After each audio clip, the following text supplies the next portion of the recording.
এই বুঝতে পারবো যে আসলে এর মধ্যে কি আছে। মানে মাথা দেখলেই বোঝা যাবে। হ্যাঁ, মাথা দেখলেই বুঝতে পারবো। আচ্ছা। এইটাই তো মেন, এটাই মেন, মাথাটাই মেন। আর এগুলো তো বকনা না? হ্যাঁ, এগুলা বকনা। এই যে ওটাও 3 মাস ধরে বীজ দেওয়া, এই যে দেখেন। এটা বীজ দেওয়া হয়েছে? হ্যাঁ, এটা বীজ দেওয়া আছে। কি বীজ দিয়েছেন? এটা হয়তো ওই যে আমেরিকান, আমরা বীজ যেগুলা দিব আমরা সবকিছু দামি বীজ। আচ্ছা, এটা কি আপনার পালেরই? হ্যাঁ, আমার পালের। আচ্ছা, আমেরিকান বীজ দেওয়া। এটাও বিক্রি করুন। এর মায়ের দুধের রেকর্ডটা কেমন? এর মায়ের দুধের অনেক রেকর্ড। এর মায়ের দুধের 32 কেজি দুধ পাইছি দুইটা নেই। 32 কেজি।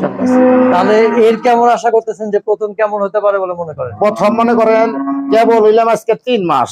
হ্যাঁ, এটা হয়তো এখনো দেখা যাবে যে 2 সপ্তাহ 3 সপ্তাহ থাকতে পারে, এর মধ্যে বিক্রি হয়ে যেতে পারে।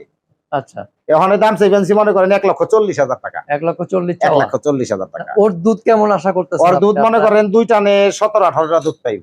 ওর দুধ মনে করেন 2 টানে 17-18 দুধ পাইব। 17-18 হবে? 17-18 হবে। বডি হিসেবে আমার মনে হচ্ছে না, বডি আরো হইব তো, কেবল হইলে 3 মাস, আরো অনেক বড় হবে।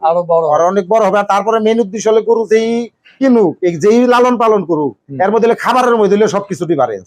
অনেক গরু নিয়ে গুড়ায় যদি বাইন্দাত হয়, যদি খাবার না দেয় তাহলে দুধ পাইব কোত্থেকে? খাবার, পরিবেশ। হ্যাঁ, খাবার, পরিবেশ সব দিকে মানুষ যেরকম এইভাবে থাকে, যে দেখেন না ফ্যান টেন নিচে ফর্ম টম এগুলো সবকিছু আমরা করেই রাখি। কারণ এগুলো পাশে যান, মানুষের সব বড় সম্পদ থাকে, আর আমাকে এইটাই সম্বল। আচ্ছা, আর এগুলো ছোট বাচ্চা, এগুলো কি বিক্রি করবেন? হ্যাঁ, এগুলো বিক্রি করুন। এগুলো বিক্রি করবেন? হ্যাঁ। এগুলো কয় মাসের বাচ্চা? এই যে এটা মাত্র 6 মাস, এই যে দেখেন। 6 মাসের বাচ্চা। আচ্ছা, 6 মাসের বাচ্চা। এখনো তো দুধ ছাড়ে নাই মনে হয়? না, দুধ খেয়ে জানিস এখনো।